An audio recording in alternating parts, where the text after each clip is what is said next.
We know weeknights are busy, but I think the weekend nights are probably more serious. So here we are. What we're going to do is start out the order that we're going to go is the Precinct 3 Commissioners race, the Sheriff, then the Constables, and then the 9th and the 4th, 10th. We ask that all cell phones, keep them pocketed. There will be some candidates in here. We will ask that all law enforcement, being sheriff and constables, when it comes time, we ask that all candidates step out just in fairness for the questioning. And that pertains to the audience as well. We'd ask that you keep your cell phones pocketed. If we see y'all texting, please don't make us step up and, ask you to leave. It's just out of fairness to the candidates. So, we'll go ahead and get started. I want to introduce the board. I'm Jason Moore, Chairman of the board for Montgomery County Law Enforcement Association. Ken Ford, board member. Ward Hammonds, board member. Buck Clendenin, board member, Precinct 4 Constable's Office. And Kevin Williams, our interim president right now. Damon Hall, our treasurer, our secretary. Leslie McCauley. And I'll hand the mic to Connor right quick. Hey everybody. Don't hear me good. My voice is kind of hard to do on a microphone for some reason. But I'm Josh Cunningham, President of Conroe Police Officer Association. As y'all can tell, most of my board is extremely busy right now, so we didn't get much to show up. But my wife, Sandra Cunningham, is a member of Raymond McCreary, and his spouse. I can never remember her name to save my life. Amy. Father Clay is ready to do stuff.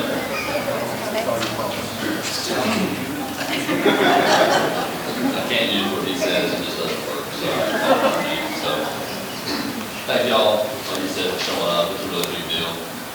Please don't take our lack of ability to show up tonight as anything as our lack of participation in it. It's just been crazy with everything going on. So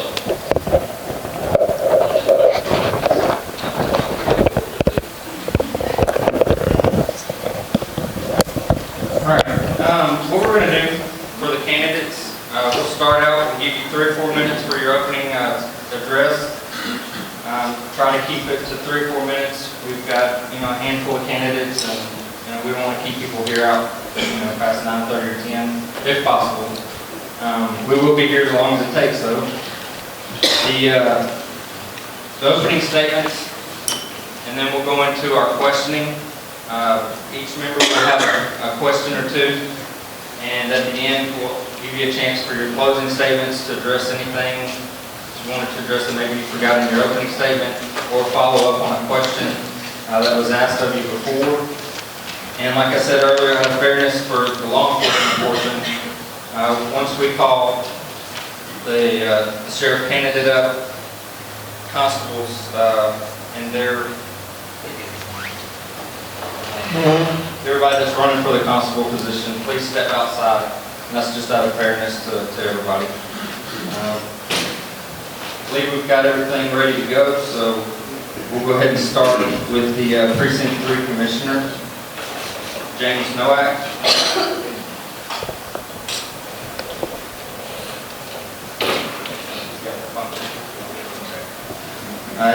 He's going to defer. He's got a previous engagement tonight. J. Matt Sanders.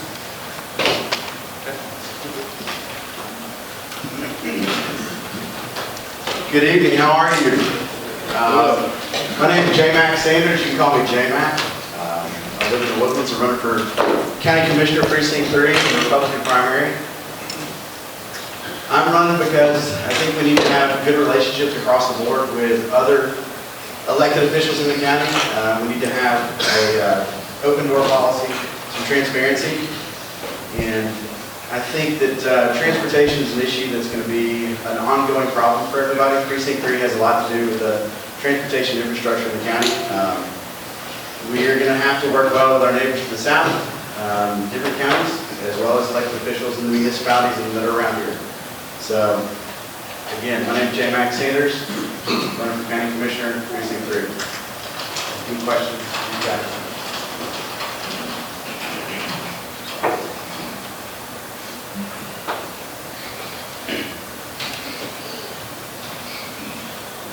first question, I guess, is, as a commissioner,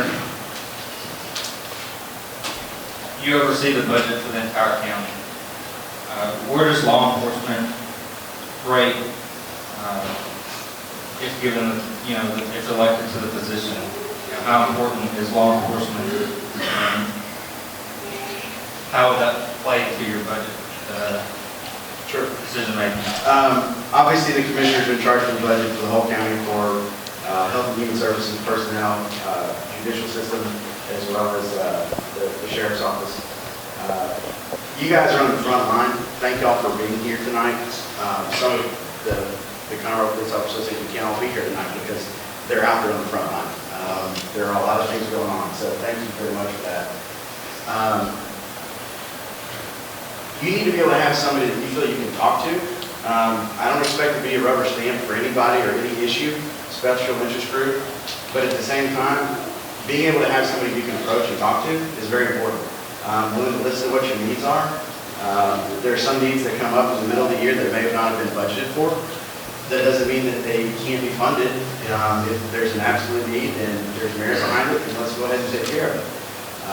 But the budget process will be open and transparent, and going to have an open door policy and be able to answer any questions you have about me or about the process. And I hope that be going both ways. So if I have any questions that y'all can answer as well about what the needs are and something that may be coming up, maybe not this year, but next year, so we can plan around it and make it work for you. How are you doing? If elected, what's the first thing you would do to improve mobility, especially South Montgomery County, since that's the number you're going to be in? Sure. The first thing I would do to improve mobility in South County. Signalization is the fastest thing that the county commissioner can do, is signalization. Going through and timing stoplights and making sure things are taken care of, making sure the right signage is up, as well with school crossings and all the different times that people go by and on the Rickers Road side, I know the school crossings and where the buses stop can absolutely take some time. But the first thing that I'll be able to do and make it effective is monitoring the signalization and making that more efficient. That's the fastest thing that can be done. Most of the other projects are well in line and take many years to develop and acquire permits and right ways. Thank you, sir. As commissioner, what is the biggest issue for the South County Precinct 3 area? Obviously, you've already addressed the mobility. What other issue do you feel is one of the most prevalent? The single biggest issue in South County, I believe for the county commissioners, this precinct 3 commissioner, that aside from mobility that's out there, it's the relationships that are with the other commissioners on the court and the county judge, as well as to the sheriff's office and the municipalities that are around with Oak Ridge North and Shenandoah. Obviously, precinct 3 has the Woodlands, which is divided into 4 different county commissioners with Harris County. So,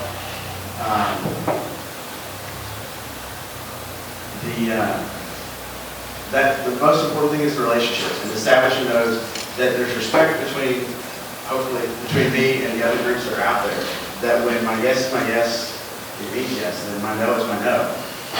Doesn't mean I don't reserve the right to change my opinion on a future issue that may come up that's tangential to it, but at the end of the day, to know that who you're talking to is what you get. And if I have to say no about something, I'll tell you why. I'm not just going to let it be a blind no. You'll know where you stand with it. How you doing, sir? Good one, thanks. Just wanted to get with you and ask you your closing statement. Is there anything that you feel that you bring to the table that would put you in front of the other candidates? Absolutely. These are candidate forums. You got the ability to hopefully differentiate yourself between the other candidates. Anytime you're taking on an incumbent, you're obviously going after somebody or running for a race to make some changes. I've said earlier that I think relationships are a big one. I'm a real estate broker by trade, and I negotiate for a living to try and get deals accomplished. And every day we have differences and disagreements, whether it's our family, or our neighbors, or our business, or our job, or our boss, or whatever it is. And being able to make sure that those relationships work. And, you know, the proof will be in the pudding. It's always what people say. I'm unelected to this commissioner post. I'd love to be able to get it and be able to prove to you guys that I'm serious about it. And that's pretty much it. We've got to get things done. We've got to be able to get them accomplished. Phone calls answered, return, and have respect. It doesn't mean I have to agree with every single thing you say, but I can respect where you're coming from. And that's the important part, is having that cooperation with everybody involved. One last one. Sure. What is your background? Your qualifications, I guess. Well, like I said, I'm a real estate broker by trade. I sit on currently a member of the Panther Creek Village Association Board. Worked in Washington, D.C. for 2 U.S. senators. I understand the government process and how it works. And I'm a small business owner. My business was nominated for Small Business of the Year for 2013 and 2014. So you have to be nominated for that by your peers. So that was a pretty big accomplishment and very much a blessing. Been involved in the committee in various boards. Panther Creek Village Association is one, the Residential Design Review Committee, the Montgomery County Baylor Club. I'm a Baylor Bear by Education, and we help send kids to give scholarships every year, and we have a send-off party for the kids that head out. Montgomery County Youth Services are on the Development Fund Committee to raise funds for Montgomery County Youth Services, which provides for shelter and helping out kids that can't be at home right now that aren't necessarily in the foster system. I'm a member of Crossroads Baptist Church, involved in Sunday school. I attend the Bible Study Fellowship. I'm very involved in the Houston Association of Realtors and their leadership of Texas Realtors Leadership Program, kind of the simple resume.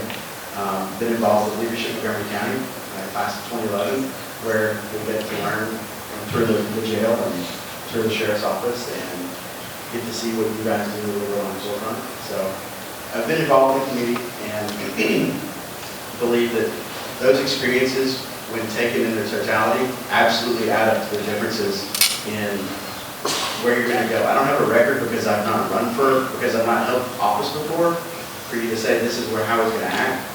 But if you look at my past community history, that's going to be a really good indication going forward of how I'm going to act. And hopefully what I'm saying today will too. So thank you very much.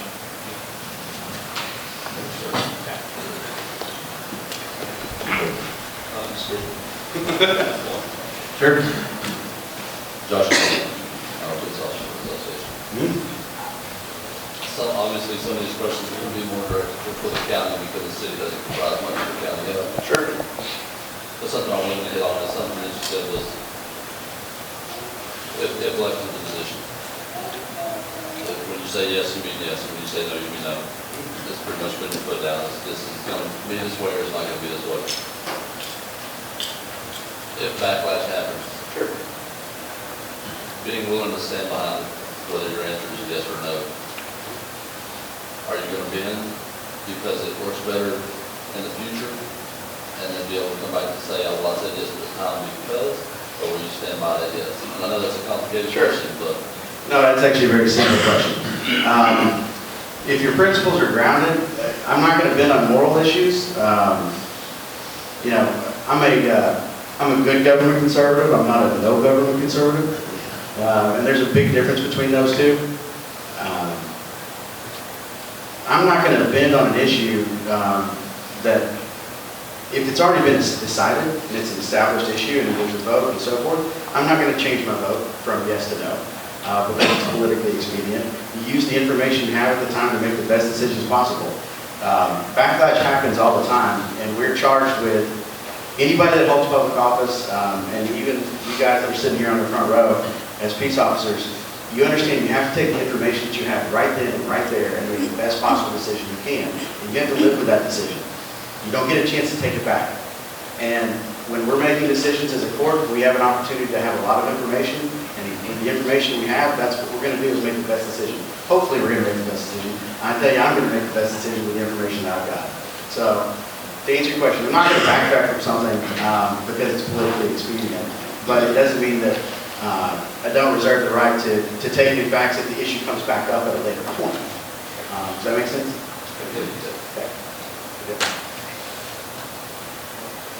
Thumbs up appropriately.